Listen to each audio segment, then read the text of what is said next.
Genesis 1, verses 1 through 31, chapter 2, verses 1 through 3. God is the master artist whose intricate work of creation has the power to fill us with hope. In the beginning, when God created the heavens and the earth, and the earth was without form or shape, with darkness over the abyss and a mighty wind sweeping over the waters.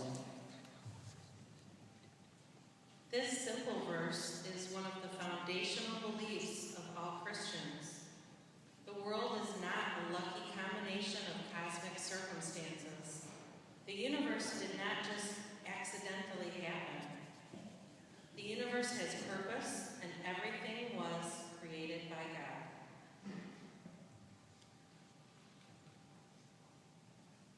Then God said, let there be light. And there was light. God saw that the light was good. God then separated the light from the darkness. God called the light day, and the darkness he called night. Evening came, and morning followed, the first day.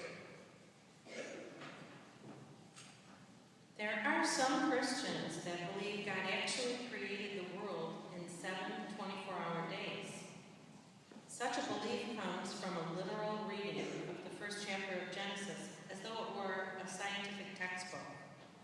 However, Genesis was written not as a science article, but as a series of symbolic stories, sometimes called mythic stories, that reveal divine and spiritual truths.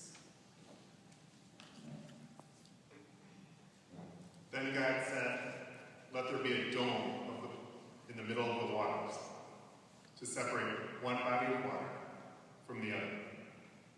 God made a dome and has separated the water below the dome from the water above the dome. And so it happened. God called the dome the sky. Evening came and morning followed, the second day.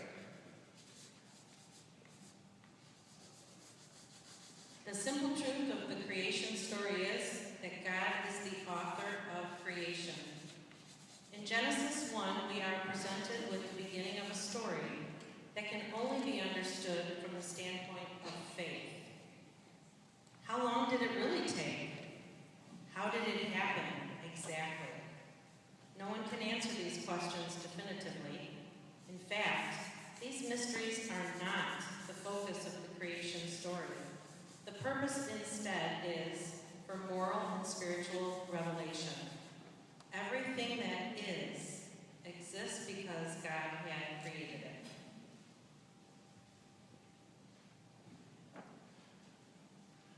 Then God said, let the water under the sky be gathered into a single basin, so that the dry land may appear.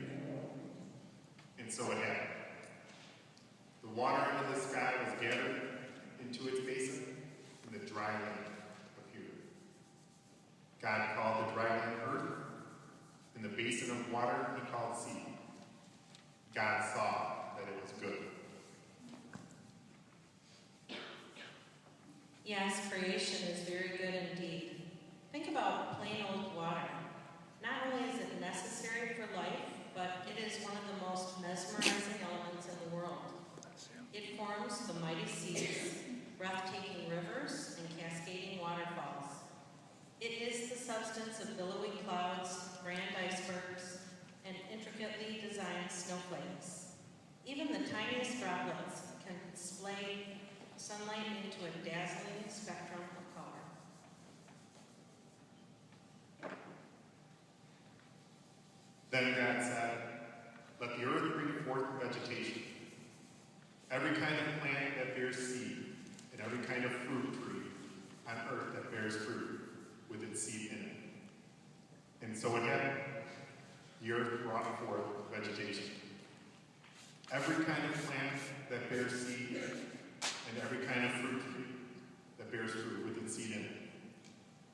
God saw that it was good. Evening came, and morning followed, the third day.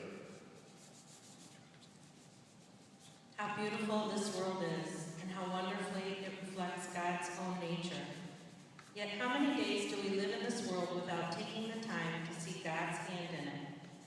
It can be so easy to rush through our daily duties and obligations, so wrapped up in our own little world that we don't see the bigger, the more real world around us.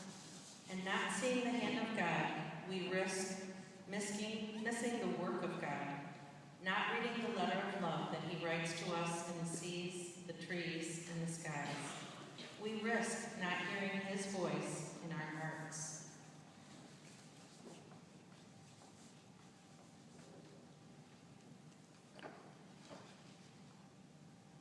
Then God said, "Let there be lights in the dome of the sky to separate day from night. Let them mark the seasons, the days, and the years, and serve as lights in the dome of the sky to illuminate the earth." And so it happened. God made the two great lights, the greater one to govern the day, and the lesser one to govern the night and the stars. God set them in the dome of the sky to illuminate the earth, to govern the day and the night, and to separate the light from the darkness. God saw that it was good. Evening came, and morning followed, the fourth day.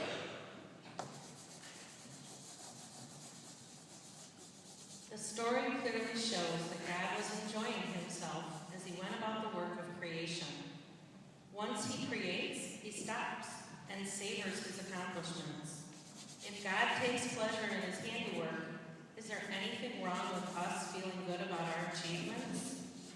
Do you enjoy your work, whether it's your job, your hobby, or your ministry service? If your work is pleasing to God, then it should also bring pleasure to you. Consider the work of your hands. What things are you doing to bring pleasure to both you and God?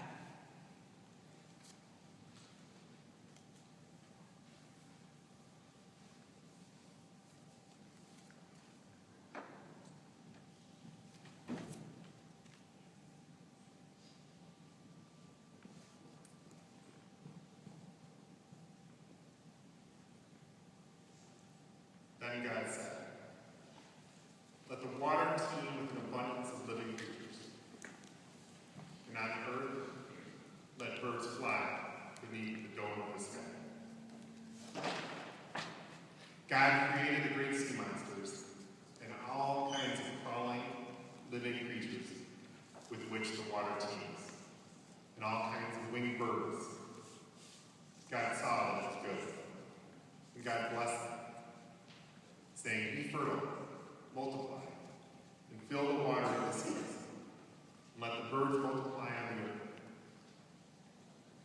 Evening came, and morning followed, the fifth day.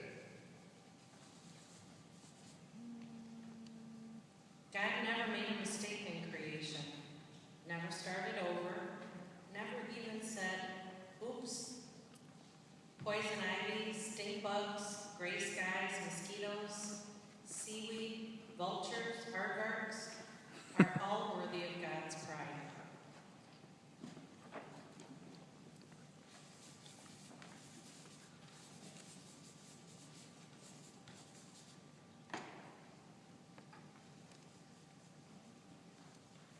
Then God said,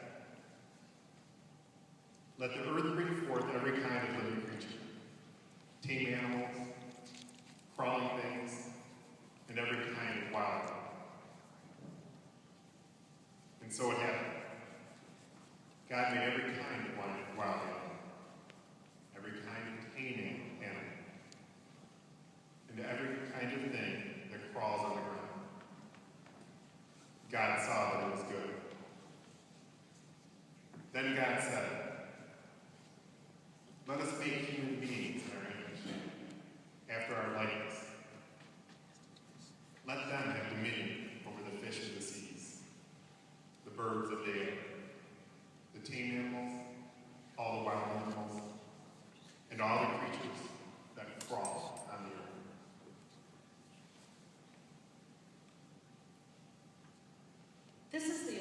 instance in the creation account that God uses the plural form to refer to himself. It's interesting to note that this happens just as he begins to create man. Many scholars believe this is the Bible's first reference to the Trinity.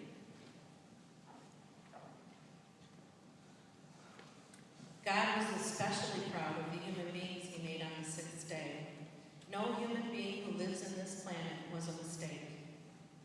You are here because God wanted you at this time, in this place, for a special reason. The same goes for the person in school whom you really don't like, and the person halfway around the world who lives in an enemy country.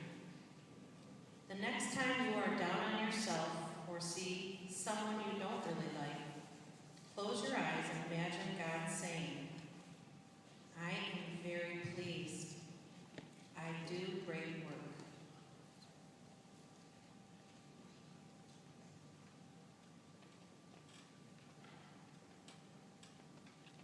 God created mankind in his image. In the image of God, he created them. Male and female, he created them.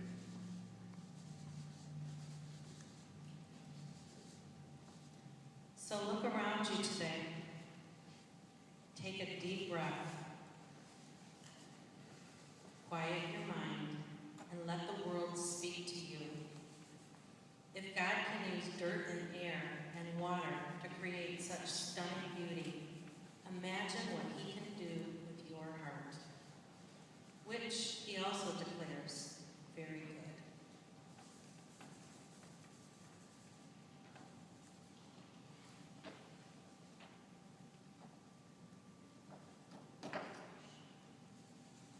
God blessed them, and God said to them, be fertile and multiply. Fill the earth and subdue it.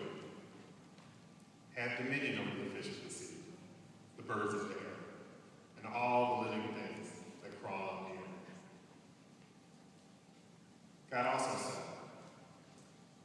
see, I give you every seed-bearing plant on all the earth, and every tree that has seed-bearing fruit on it to be your food. And to all the wild animals, all the birds of the air, and all the living creatures that crawl on the earth, I give all the green plants for food. And so it happened. God looked at everything he had made and found it very good.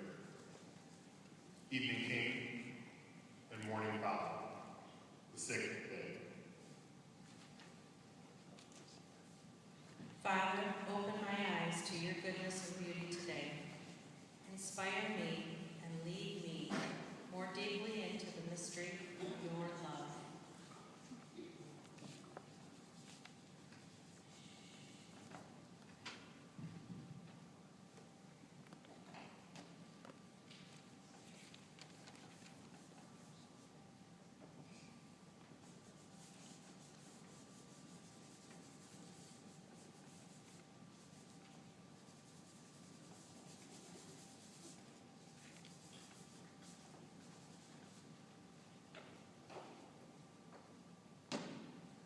Chapter 2. Thus the heavens and the earth, and all their array, were completed. On the seventh day, God completed the work he had been doing. He rested on the seventh day from all the work he had undertaken. God blessed the seventh day and made it holy, because on it he rested from all the work he had done in creation.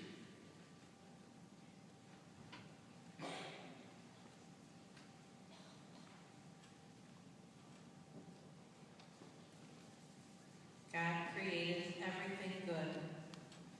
Another foundational belief for Christians. This belief is constantly repeated. This is God's message to you. You carry God's image within you. You are very good. All that God creates is good.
Bryan continues to work, I'm going to just repeat some of the reflective lines from the script. And I ask that as you're watching Bryan create this, you spend some time thinking what God was thinking when he was creating our art.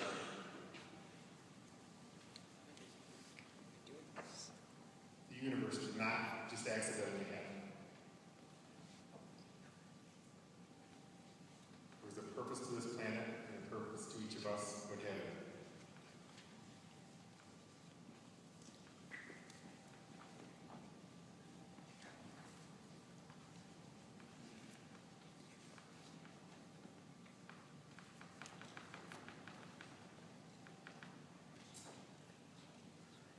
Everything that is exists because God has created it.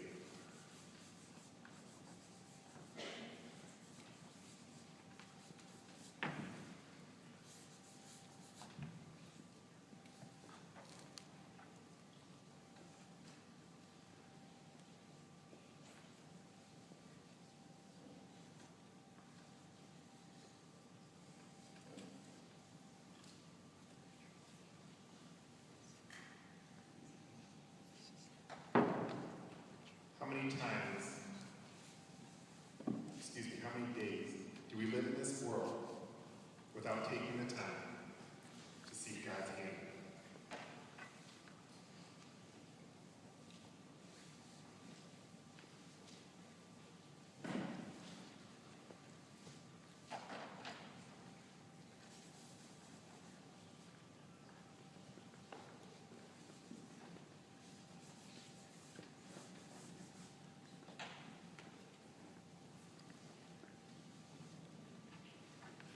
The story in Genesis clearly shows that God was enjoying himself as he went about the work of creation.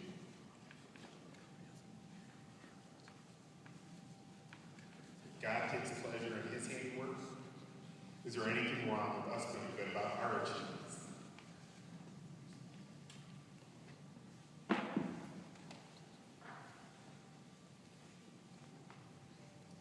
Consider the work of your hands. What things are you doing to bring pleasure to both you and the Lord?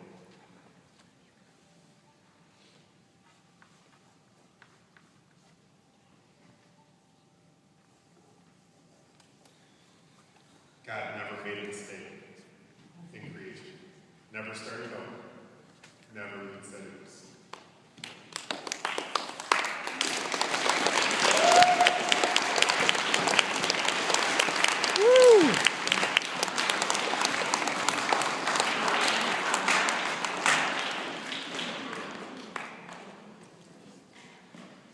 Fast 20 minutes. What he can do in 20 minutes, most of us probably